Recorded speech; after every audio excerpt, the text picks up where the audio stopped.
출발해 보겠습니다. 지금 보셨으면 아시다시피 길을 2번 당겨야 드라이브로 바뀝니다. 이런 게 조금 신기하기는 합니다. 예전 볼보에서 이런 드라이빙 셀렉트 방식을 썼었는데 르노에서도 이 방식을 계속 쓰고 있네요. 아리야, 르노 성수 가자. 몇 번째 장소로 갈까요? 첫 번째. 르노코리아 성수 사업 시까지 추천 경로로 시작합니다. 광주 원주 고속도로, 중부 고속도로를 거쳐가는 경로입니다. 좋아 좋아. 네, 안녕하십니까, 울트라비니군입니다. 오늘 리뷰할 차량은요, 한번 제가 첫인상 리뷰는 했었죠. 지금 르노 그랑콜레오스 2.0 터보 가솔린 차량의 리뷰를 시작하려고 합니다. 아까는 첫인상 리뷰였고요, 지금은 이제 조금 타보고 차량에 대한 느낌이라든지 거동성이라든지 어떻게 작동하는지에 대해서도 어느 정도 확인을 한 상태에서 그 다음 이제 리뷰를 시작을 하는 거라서 어느 정도는 좀 각을 잡고 리뷰하는 건데, 그래도 엄청나게 디테일한 리뷰라기보다는요, 제가 나중에 차를 받아가지고 이 차량 갖다가 좀 장거리로 돌아다니면서 리뷰를 할 거기 때문에 적당한 수준에서의 항상 말씀드리는 여러 가지 내용들, 내외관, 실내, 편의성적인 부분, 편의 장비, 착석감, 착좌감, 승차감 등등, 그리고 에이다스, 지속 가능성적인 부분, 총평, 이런 식으로 이번에도 리뷰를 진행을 해보도록 하겠습니다. 내외관 리뷰부터 빠르게 진행을 해볼게요. 자, 일단 이 차량의 내외관은 예전에 제가 한 반년 전에, 반년까지는 아니고 여름 초쯤에 정말 엄청나게 더울 때 제가 르노 그랑콜레오스, 그때 당시에 하이브리드 버전을 리뷰를 했었습니다. 그때 괜찮았어요. 상당히 첫인상도 좋았고, 이 정도 급에서 하이브리드 차량이 이 정도로 나온 차량이 거의 없었기 때문에 제가 또 일본 차량들에 대한 단순 거부감이라기보다는 저한테 리뷰를 할 기회가 주어지지 않아서, 저 같은 경우는 이제 산타페 하이브리드 혹은 소렌토 하이브리드, 스포티지 하이브리드, 이런 차량들, 그리고 뭐 아우디, 벤츠, 제가 타고 있는 모델 Y, 뭐 BMW, 그리고 볼보, 폴스타, 이런 차량들만 리뷰를 할 수 있었단 말이죠. 그러다 보니까 아무래도 하이브리드에 대한 부분에 대해서, 비교군에 대해서 명확하게 말씀을 드리기가 아주 큰 제가 경험치를 갖고 있는 건 아니었기 때문에 우리나라 차량들에 비해서 그렇게 꿀리지도 않으면서 편의장비적인 부분에서는 르노 차량 치고는 꽤나 괜찮았고, 그리고 승차감 같은 부분이나 연비 같은 부분도 굉장히 좋았기 때문에 상당히 좋은 평가를 했던 기억이 납니다. 어우 뜨거워. 아리야, 핸들 열선 꺼줘. 자동차 핸들 열선을 장난 아니네요. 그래도 참 좋은 게, 이번에 르노에서도 T 모빌리티 서비스와 함께 결합해가지고 여러 서비스들을 런칭을 같이 했어요. T맵이라든지 누구 오토라든지, 이 안에 들어가 있는 비발디도 들어가 있나? 한번 확인 좀 해볼게요. 비발디는 없는 것 같네요. 네이버 웨일이 들어가 있다. 비발디 말고. 그리고 T맵 스토어가 들어가 있고, 그거 말고는 최대한 이 차량에서 갖고 있을 수 있는 여러 가지 부분들에 대해서는 다 편의장비적으로 갖고 있어요. 이제 그런데 다른 내용들을 말씀드리기 전에 차량을 선택을 할 때 디자인적인 부분이 저한테 굉장히 중요한 부분이거든요. 차량에 대해서 선택을 할 때 외관이 어떤지에 대해서 저는 조금 강하게 보는 편이기는 해요. 아무리 기능적으로 좀 별로고 아쉬운 부분들이 있다고 할지라도 외관이 좀 괜찮으면 기왕이면 다 엉치마라고 예쁜 게 좋고 멋있는 게 좋죠. 근데 르노 그랑콜레오스 같은 경우에는 일단 외관에서는 합격점, 디자인적으로 굉장히 완성도가 높아요. 적당하게 덩어리가 크게 져 있는 그런 부분들도 있지만, 겉에서 또 보여졌을 때 디테일한 부분들도 상당히 많이 파놨고, 그러다 보니까 완성도 측면이나 멋진 부분에서는 좋은 점수를 땄어요. 그런데 전체적으로 차량의 크기가 실내에 타보면 실내의 공간감이 굉장히 넓고, 사람한테 주는 공간에 대한 여유는 굉장히 큰 편인데도 불구하고 외관에서 봤을 때 그렇게 차량이 크다라는 느낌이 들지는 않습니다. 그 부분이 좀 신기하기는 한데요. 실제로 타보면은 산타페 정도, 소렌토 크기 정도는 충분히 됩니다. 스포티지나 투싼보다는 훨씬 크다는 느낌이고요. 그런데 외관에서 봤을 때는 스포티지 정도밖에 안 돼 보이는 그 정도의 크기를 갖고 있다라고 하는 게 좀 신기하다는 거죠. 그래서 실제로 타보면은 실내 공간감이라든지 여유 공간은 되게 충분해요. 그래서 사람한테 혹은 가족들한테 되게 편안한 착석 공간감을 제공해 준다는 차량입니다. 그리고 굉장히 크고 여유롭고, 편의장비 중에서도 여러 편의장비들이 있는데 또 그 부분에 대해서도 말씀을 드리도록 하겠습니다. 자, 일단 편의 장비, T맵 기본적으로 이만한 크기에서 볼 수 있는 부분, 안드로이드 오토, 애플 카플레이 이런 거 다 유선이 아니라 무선으로 다 되는 이런 부분들 굉장히 좋고요. 조금 아쉬운 부분이 있다라고 하면은 요즘 같은 시대에 충전구가 하나밖에 없다는 거예요. 그러니까 충전 패드가 하나밖에 없다라고 하는 이런 부분들이 좀 아쉽기는 하고, 이 밑에 쪽에 공간감이 있어서 이 밑에 쪽에서 충전을 할 수 있는 이런 부분은 있지만 이 위쪽에 충전구가 없다라고 하는 게 좀 모르겠어요. 깔끔하게 만들려고 일부러 그렇게 충전구 배치를 그렇게 한 것 같기도 한데, 어쨌거나 이 부분이 좀 불편하긴 합니다. 선을 좀 밑에서 빼와야 되기 때문에 그런 부분은 좀 아쉽기는 한데, 앞쪽에 있는 디지털 클러스터도 제가 봤을 때는 한 13인치 정도? 15인치 가까이도 돼 보이는 이런 게 하나, 두 개. 제 눈엔 보이진 않지만 이렇게 보면 보이는, 네, 여기에 또 조수석에도 보여지는 부분. 그러니까 디스플레이가 3개나 있어요. 이걸 갖다가 르노에서는 뭐라 부르던데 제가 기억이 잘 안 나갖고 죄송합니다. 이런 인포테인먼트 시스템 같은 경우에도 상당히 훌륭한 편이고, 쓰기에도 나쁘지 않은 인포테인먼트 UI 디자인을 갖고 있어요. 편의성적인 부분이나 편의 장비는 꽤나 구색을 잘 갖춰놨습니다. 거기에다가 아리야, 통풍 시트 켜줘. 자동차 시트 통풍을 켤게요. 통풍 시트도 켜주고, 통풍 시트뿐만이 아니라 열선 시트도 들어가 있고, 아리야 추워. 다이어노도 알아들을 수 있을 만큼 T, 누구, 오토 이런 부분들에 대한 버전업도 꽤나 잘 되어 있는 편입니다. 여러 가지 부분에서 만족스러운 부분이 있는데, 좀 아쉬운 거는요, 아까도 말씀드리기는 했어요. 앰비언트 라이트의 부분이 딱 이 두 군데밖에 나와 있지 않거든요. 그러니까 실질적으로 타고 돌아다닐 때 내가 감성적으로 느낄 수 있는 차량 안에서의 좀 아름다운 부분이 겨우 앰비언트 라이트 아니면 몇 개의 이런 라이트가 전부인데, 이 라이트도 그렇게 밝지도 않을 뿐더러 이 안에 들어가 있는 앰비언트 라이트도 그렇게 썩 완성도가 높지는 않다. 그러다 보니까 그냥 적당한 수준이지 아주 만족스러운 정도나 운전자들이나 동승자들에게 감동을 줄 정도의 엄청난 인테리어 구성력은 아니다 라고 하는 부분에 대해서는 좀 말씀을 드리고 싶었고요. 아리야, 통풍 시트 꺼줘. 자동차 시트 통풍을 끌게요. 그러니까 이런 건 참 좋아요. 모든 것들 깜짝이야. 저도 기분이 좋네요. 아, 지금 이 아리아를 인식하는 게 2개나 돼가지고 그래요. 얘도 인식하고 얘도 인식하지만 차량의 어떤 부분들이 다 말로 설명할 수 있는, 지금 안 그래도 여러 가지 이슈들이나 내용들에 대해서 말씀을 들으면서, 그리고 르노 관계자분들한테 그랑 꼴레우스에 대한 여러 가지 얘기를 들으면서 오고 있었는데, 다른 분들한테도 발생하는 부분이고 지금 르노 동호회 분들한테도 이렇게 발생하는 내용이기는 한데, 제가 에이다스를 통해서 가고 있거든요. 근데 에이다스를 타고 갈 때 특히나 이렇게 비가 오거나 차선이 끊기는 경우에 이런 부분에서 갑자기 이제 오른쪽으로 쏠림 현상이 있다든지 이런 부분들이 뭐 발견된다고 해요. 그거를 르노 코리아 쪽에서도 인지를 하고 있고, 이걸 12월 달 중에 OTA를 통해서 업그레이드를 해준다고 하니까 이 부분에 대해서 좀 방금 전화가 와가지고 확인을 했었습니다.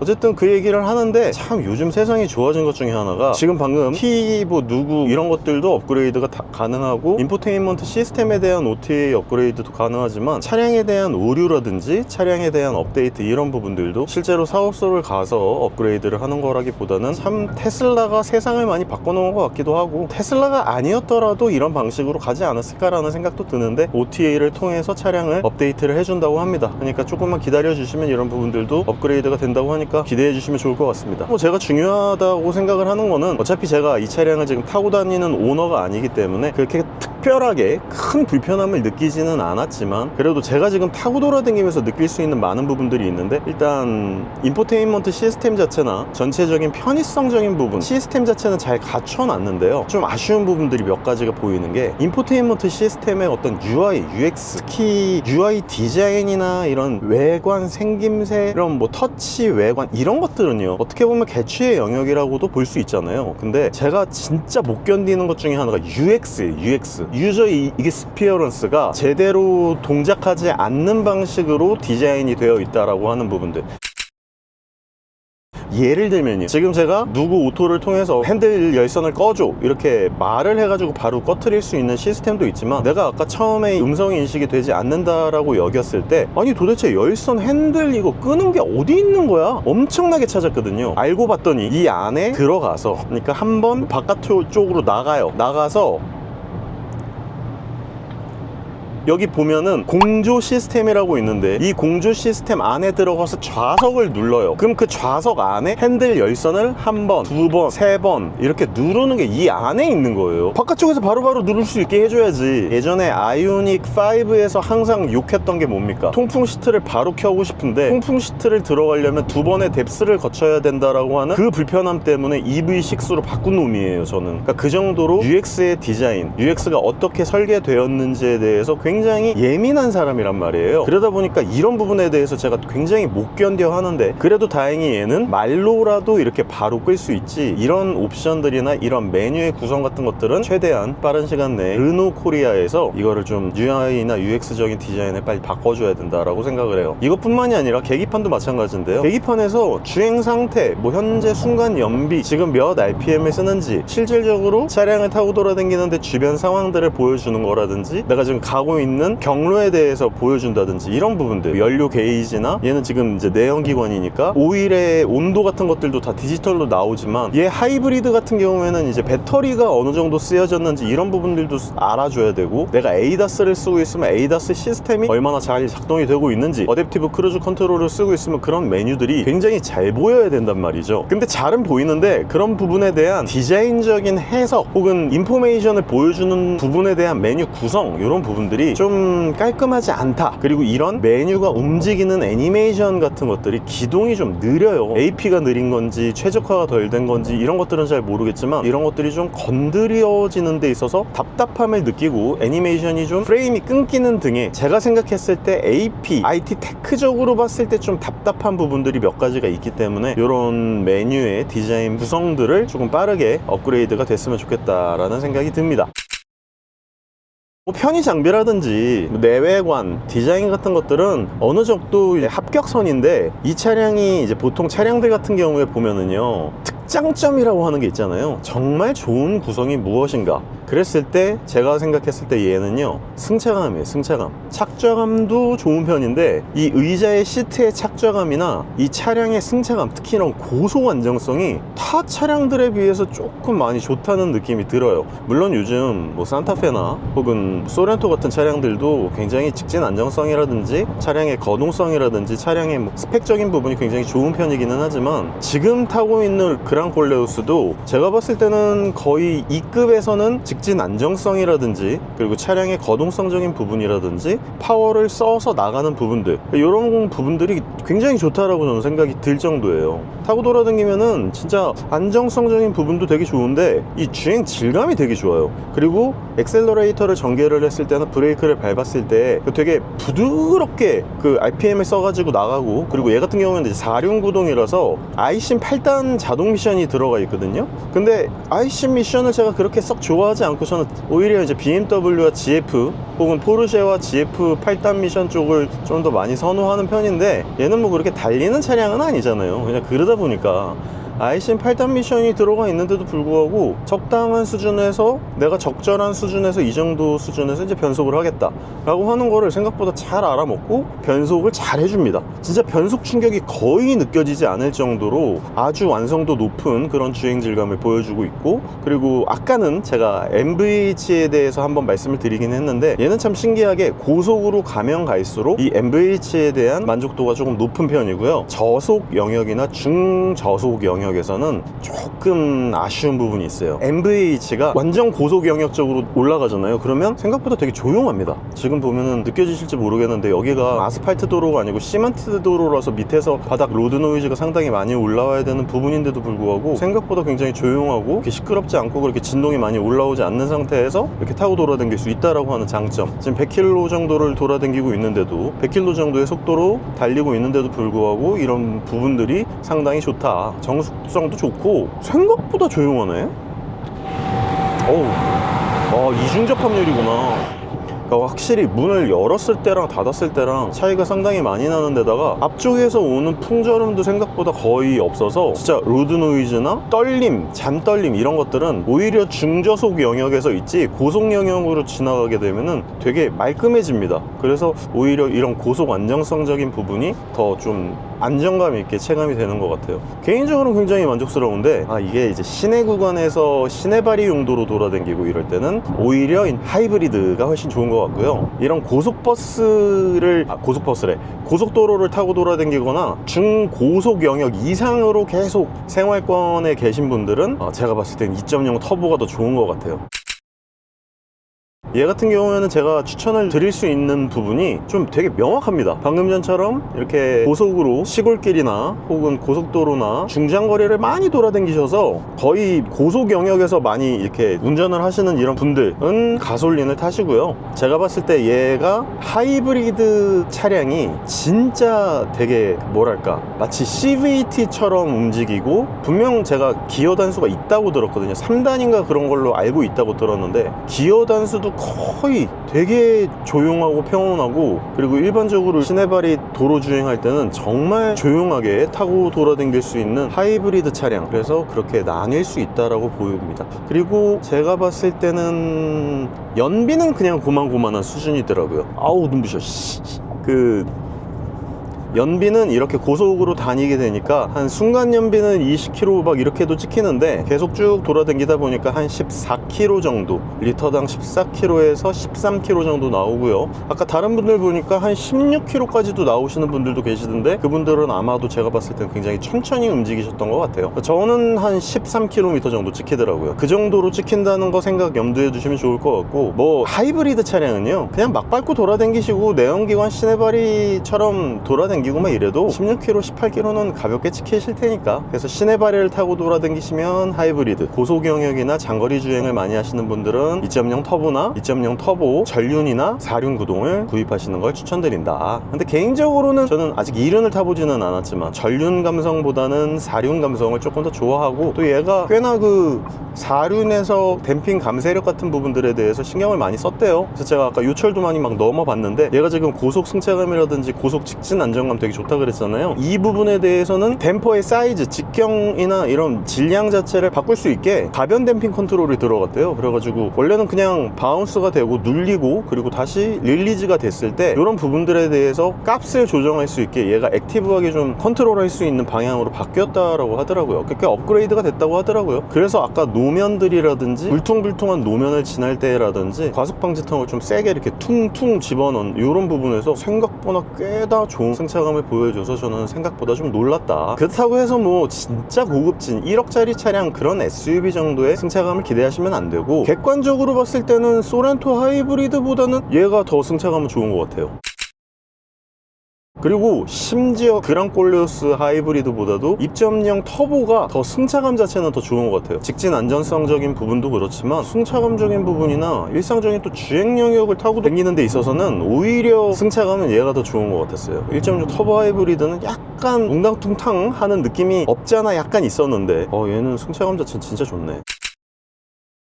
이 차량은요, 그 OTA를 통해서 어쨌거나 지속 가능성적인 부분이 그래도 열려있는 상태고요. 아까도 잠깐 ADAS에 대해서 말씀을 드렸듯이 ADAS나 업그레이드가 되는 부분들에 있어서 지속적으로 OTA를 통해서 차량을 업그레이드 할 수 있는 여러 방면들에 대해서 모색하고 있다고 해요. 그러니까 인포테인먼트 시스템 뿐만이 아니라 차량에 대한 업그레이드도 계속 염두에 두고 오픈해 놓고 나중에 포텐셜을 갖고 이 차량을 운전할 수 있다라고 하는 이런 부분들이, 그래도 아싸리 아예 그냥 내연기관 혹은 그냥 내연기관을 빙자한 전기 차량들보다는 조금 더 업그레이드에 대한 개선점에 대한 여지를 많이 열어놓고 있는 차량이라서 그래도 다른 차량들보다는 지속 가능성적인 부분이 좀 높다라고 하는 부분이고요. 그리고 얘 같은 경우에는 4륜 구동이잖아요. 아무래도 그러다 보니까 잠깐 다른 얘기긴 한데, 이 알핀을 만든 이 A 되게 예뻐요. 실내 이런 디자인 같은 것들도 되게 예쁘고, 그러니까 이게 알핀 팩이라고 하더라고요. 에스피릿 알핀 패키지라고 딱 디자인적으로 명명이 되어 있는 이게 굉장히 좀 디자인적으로도 예쁘고, 아까 그리고 이제 보스 사운드 시스템을 잠깐 이렇게 들어봤는데 역시나 똑같습니다. 1.6 터보 하이브리드랑 그렇게 다르지는 않고 제가 봤을 때는 적당한 수준인 것 같아요. 그렇게 나쁘지도, 또 그렇다고 막 제 귀를 완전 만족시키는 그런 정도가 아니라서, 요 정도 급의 가격대에서 요 정도 급의 소렌토급의 혹은 산타페급의 가격적인 어떤 메리트를 갖고 가기에는 상당히 존재감이 꽤나 특출나 보이는 그런 부분들이 있습니다. 가뜩이나 요즘 들어서 이제 우리나라 차량들의 차량 가격대가 높아지면서 오히려 어떻게 보면 르노 차량들이 외제차잖아요. 수입차잖아요. 그런데 이제 아무래도 우리나라 차량들이 이제 편의 장비라든지 다른 장비들, 실내 고급감 여러 가지 부분들에 대해서 많이 올라온 것도 사실이잖아요. 이제는 가격대가 오히려 르노 쪽이 약해요. 낮아요. 그러다 보니까 같은 급인데 조금 가성비를 원한다. 뭐 그리고 비슷한 성능이고 요즘은 이런 내연기관 차량들이든 하이브리드 차량들이 거의 다 이런 상향 평준화를 다 이루고 있기 때문에 이런 상향으로 평준화된 이런 상황에서